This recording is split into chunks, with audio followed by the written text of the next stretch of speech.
बिस्मिल्लाहिर्रहमानिर्रहीम, अस्सलाम वालेकुम। आखिर क्या वजह है कि हुकूमत, काबीना, वज़ीर-ए-आज़म लंदन में मियाँ नवाज़ शरीफ के पास बैठे हैं और कहा गया था कि बड़े अहम फैसले करने हैं, ऐलान हो जाएगा, अब तक ऐलान क्यों नहीं हो पाया? क्या वजह है? मियाँ नवाज़ शरीफ को खौफ किस चीज़ का है और अब वो किससे मिन्नत समाजत करने के लिए पैगामात भिजवा रहे हैं? उन्होंने हाथ खड़े कर दिए हैं और कहा है कि जनाब इस बंदे को मना लो किसी तरह से, हमारी तो ये बात सुनेगा नहीं। और उन्होंने मुक़्तदर हलकों को कह दिया है कि वो इसमें आगे आएँ और किसी तरह से किरदार अदा करें, क्योंकि अब जो हालात हैं इसमें नून लीग की सियासत बचाने का एक ही रास्ता नज़र आ रहा है। क्योंकि ऑप्शंस वैसे तो दो हैं, लेकिन अगर पहली ऑप्शन पर अमल हो जाए तो किसी तरह से नून लीग की साख बच सकती है, वरना बिल्कुल ही तबाही नज़र आ रही है। अभी आप देख लीजिए मीडिया में क्या कुछ कहा जा रहा है, वो मैं आपके सामने रखूँगा। और क्या ख़बरें हैं असल, जो कि अब मियाँ नवाज़ शरीफ मजबूर हो गए हैं कि आखिरकार साबिक़ वज़ीर-ए-आज़म इमरान ख़ान, उनसे किसी तरह से रब्ता किया जाए, बीच में किसी को डाला जाए और किसी तरह से उनको मना लिया जाए किसी एक इलेक्शन डेट पर।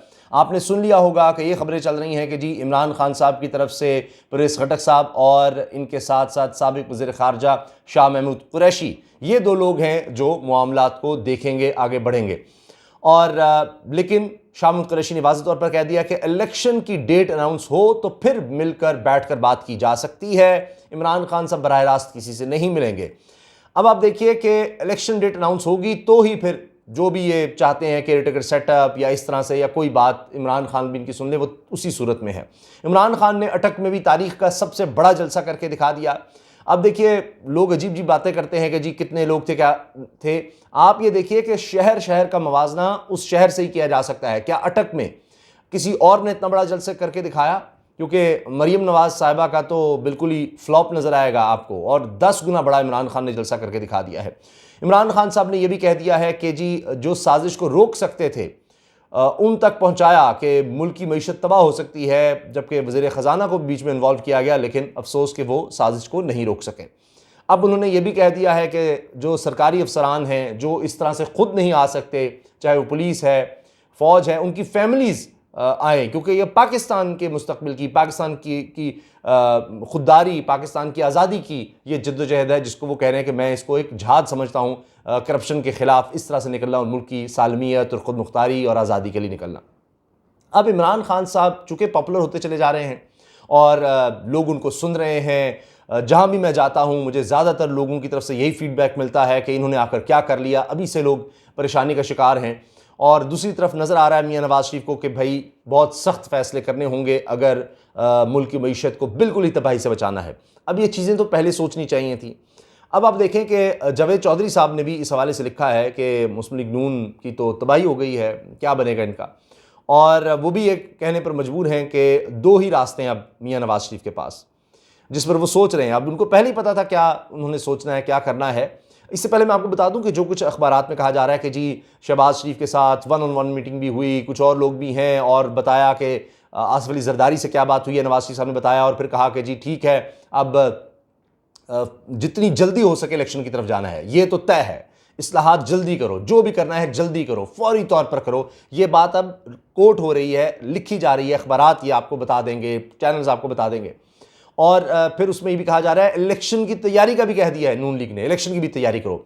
मरीम साहबा के आप बयान देख लीजिए, मरीम नवाज साहबा क्या कह रही हैं कि जी इलेक्शन, फौरी इलेक्शन के अलावा और कोई हल नहीं है। मरीम नवाज यानी नवाज शरीफ साहब जो नहीं बोलते वो मरीम से कहलवा देते हैं। मरीम और नवाज शरीफ एक ही नज़र आते हैं आपको, इधर शहबाज शरीफ साहब की अलग सोच हो सकती है और वो नज़र भी आती है। खैर, तो अब वो कह रही हैं कि फौरी इलेक्शन के अलावा कोई हल नहीं है, यानी वो बात जो इमरान खान कह रहे हैं वही बात मरीम साहबा कह रही हैं। सोचिए ना ये कैसे हो गया, यानी इमरान खान साहब दिन कहें तो मरीम साहबा तो रात कहेंगी, इमरान खान साहब किसी चीज़ को कहेंगे ये सफ़ेद है तो मरीम ने स्याही कहना है। उनको इतना ज़्यादा एक क्या कहना चाहिए, एक नफ़रत उनके अंदर है इमरान खान के हवाले से कि वो तो बर्दाश्त ही नहीं कर सकती। तो एक चीज़ इमरान खान कह रहा है फॉर इलेक्शन, तो मरीम साहबा कैसे कह रही हैं? क्योंकि रास्ता कोई नहीं बचा उनके पास।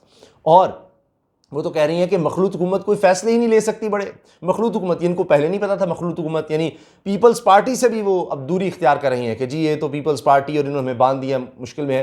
तो इसके साथ आप देखिए कि मरीम नवाज साहिबा तो अब कहती हैं 2/3 अक्सरियत, जो उनके चच्चा जान चाहते हैं कि जी सब मिलकर इलेक्शन लड़ें, यानी यही जो सेटअप है इसी तरह इलेक्शन में सारे मिलकर आएँ, ये मखलूत हुकूमत और सारा सीट एडजस्टमेंट, वो भी कोई चक्कर नहीं है। अब हाल ये है कि बिलावल साहब ने भी ये कह दिया, एक तरह उन्होंने कह दिया जी मार्शल लॉ का हमें डराया गया और ये सब किया गया, वो भी ज़रा प्रीएम्प्टिव स्ट्राइक कर रहे हैं। और साथ वो कह रहे हैं कि जो जमातें पार्लियामेंट में हैं उनके साथ भी हमने बात करनी है और जो बाहर हैं उनसे भी बात करके कोई एक एजेंडा सेट करना है। यानी बाहर अब कौन है? इमरान खान, कि जी वो भी आ जाएं साथ। खुद तो ये कुछ कर नहीं पाए, तो इमरान खान इतना मकबूल हो गया कि उसके बगैर अब मामला चल नहीं सकते। अब आप सुन लीजिए, जावेद चौधरी साहब ने भी कॉलम में जिन 2 चीज़ों का जिक्र किया है कि अब नवाज शरीफ साहब इतनी मुश्किल में है, इतनी मुश्किल में है कि ज़िंदगी में कभी नहीं थे। या तो आप बाहर होते हैं, ऑपोजिशन में होते हैं, आप कहते हैं हम क्या कर सकते हैं, चलो जी आप पॉपुलर होंगे, हमें मौका दिया जाए। अब तो मौका मिल गया तो हो कुछ नहीं पा रहा। IMF के पास जाए बगैर कोई चारा नज़र नहीं आ रहा, उसके बगैर कोई मदद को नहीं आएगा। जितना भी ये कहते थे जी क्लोज है फलां है, कोई चक्कर नहीं। अब क्या है, पेट्रोल महंगा करना पड़ेगा, कोई 30 रुपये, और डीज़ल जो है वो 50, 60, 70, 80 तक की बात हो रही है। इसके अलावा बिजली कम से कम 5 रुपये फी यूनिट महंगी करने की बात हो रही है। फिर जो बिज़नेस को इंसेंटिव दिए गए उनको वापस लेने की बात हो रही है। टैक्स मज़ीद बढ़ाने की बात हो रही है। तो ये वो चीज़ें हैं कि IMF कम से कम इन चीज़ों की तरफ आएंगे तो फिर ही आपको कुछ सहूलत देगा, और उसके बगैर कुछ नहीं हो सकता। 18 तारीख को उनसे अब मुज़ाकरा था IMF से। अब मियां नवाज शरीफ क्या है, क्या चाह रहे हैं?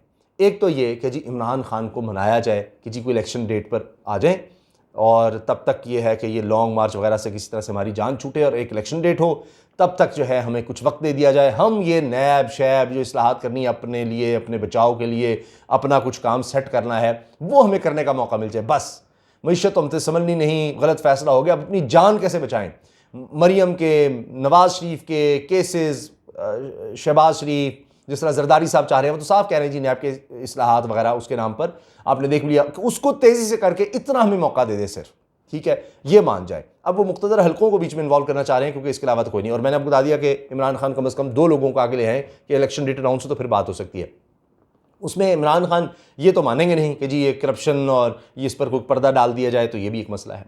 दूसरा क्या हल रह जाता है नवाज शरीफ साहब के पास कि फिर शहबाज शरीफ को मजबूर किया जाए कि असम्बलियाँ तहलील कर दो, और कोई रास्ता नहीं बचा इलेक्शन में जाने के अलावा, क्योंकि जो ही ये मुश्किल फ़ैसले लेंगे तो हमारे पास जो बची कुची एक अब ये पार्टी रह गई है या एक साख रह गई है, वोट बैंक रह गया, वो भी तबाह हो जाएगा। हम तो महंगाई मुकाओ के लिए आए थे, तो ये हमें ही ना मुका दें, हमारी पार्टी को ही ना मुका दें लोग जब हम ये करेंगे। तो जल्द अज जल्द अब इस सूरत हाल से निकलना है। मगर उसमें भी मसला ये है कि अब आप पीपल्स पार्टी का साथ नहीं छोड़ सकते, क्योंकि असल गेम तो उन्होंने की है। जिस तरह कहते हैं बिलावल हाउस में साजिश तैयार हुई है, तो फिर जरदारी साहब छोड़ेंगे नहीं कि ये तो फिर गद्दारी हो जाएगी ना, कि सारा इतना कुछ किया, दिया, दिलाया, लोटों को मिलाया, सिंध हाउस में सारा ये एफर्ट की, आप देख लेना क्या कुछ नहीं किया, कितनी इन्वेस्टमेंट हो गई है, सारा कुछ हो गया। तो सिर्फ इसलिए किया था कि बगैर अपनी जान बचाए केसेस ख़त्म किए, ये सब कुछ हम वैसे ही ख़त्म कर दें, नहीं। तो इसलिए वहाँ भी नवाज शरीफ साहब अब फंस गए हैं। ये भी इतना आसान हल नहीं है कि जी असम्बलियाँ तहलील करके निकलें, क्योंकि वरना ये है कि श्रीलंका वाली सूरत हाल हो सकती है। और पाकिस्तान की तारीख में खुदा न खास्ता सिर्फ 1 महीने के ज़रमादा के ज़खायर पाकिस्तान के पास रह गए हैं, सिर्फ 1 महीने के, यानी अपनी ज़रूरियात के लिए जो पाकिस्तान ने ख़रीदारी करनी, सिर्फ 1 महीने की रकम कह लें डॉलर्स पाकिस्तान के पास बचे हैं, और वो भी मुसलसल कम हो रहे हैं, इतनी खौफनाक सूरत हाल है। तो अगर नवाज शरीफ साहब कोई फ़ैसला नहीं लेते तो फिर क्या होगा कि तारीख़ में, पाकिस्तान की तारीख़ में सबसे बदतरीन क्या कह लें कि फ़ैसला साज के तौर पर, जो फ़ैसला नहीं कर सका, मुल्क को तबाही की तरफ ले गया, उसके तौर पर याद किया जाएगा। क्योंकि सामने वही हैं, वो ख़ुद कह रहे हैं कि सारी हुकूमत मैंने यहाँ बुला ली और मैं यहाँ फ़ैसले कर रहा हूँ। तो अब आखिर में इमरान खान साहब ही हैं कि अब वो किस तरह से इनको कोई रास्ता देते हैं या कोई बात मानते हैं इलेक्शन डेट के हवाले से। ये तो जो वक्त ये चाहेंगे, ये तो मरीम साहब भी कह रही हैं फॉर इलेक्शन, लेकिन थोड़ा सा वक्त दे दिया जाए, क्या इमरान खान वो वक्त देने को तैयार होंगे? अब बात सिर्फ इतनी है, इलेक्शन सब कह रहे हैं जितनी जल्दी हो सके चाहे रहे हैं, लेकिन इमरान खान कह रहे हैं फौरी। 20 तारीख दे चुके हैं, 20 तारीख को वो लॉन्ग मार्च को अनाउंस कर देंगे, यानी डेट अनाउंस कर देंगे कब वो आ रहे हैं। और बहुत बड़ी तादाद में लोग नज़र आ रहे हैं, चाहे राना सनालो कहते हैं जी 20 बंदे, ये सब ऐसे ही बयानात हैं, वहाँ से कुछ और बयानात भी दिलवाए जा रहे हैं, लेकिन जो खुद कहा जा रहा है मैंने आपके सामने रख दिया है। अंदर की खबर भी मैंने आपको बता दी है कि अब नवाज शरीफ साहब को क्या कहें, बचाने के लिए अब इमरान खान साहब को कोई कहना चाहिए कि लचक दिखानी होगी, वरना तो कुछ नहीं बचता। इजाज़त दीजिए, अल्लाह हाफ़िज़।